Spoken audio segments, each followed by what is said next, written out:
First of all, I just want to say that this is the way to celebrate the lives of Bob Crow and Tony Benn, by getting together to build on what they fought for. So to get started with that, I've been asked to speak about the main motion, which is the signatories group contribution to our discussion today.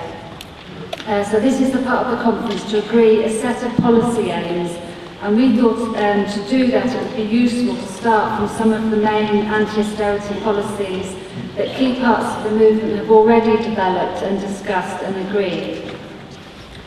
So, for example, the People's Charter, initiated and led by Bob Crow and others in 2008, just after the bank bailout, which has since been adopted by many unions and by the TUC.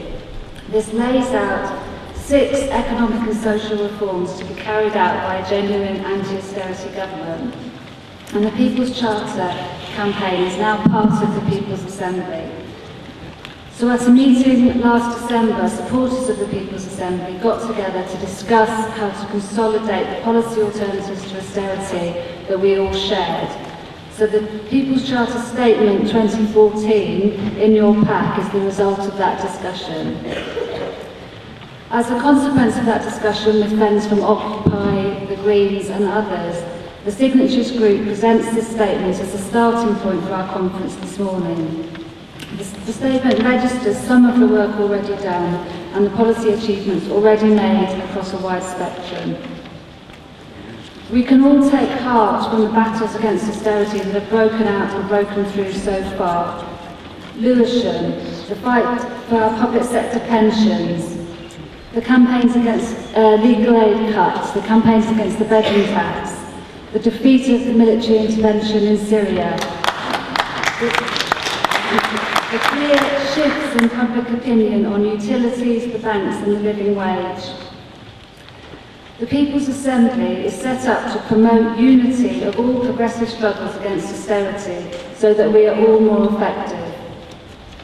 In the same way, we want to pull together the major policies that have already been developed and that have emerged in our fight so far and have won credible support among the people.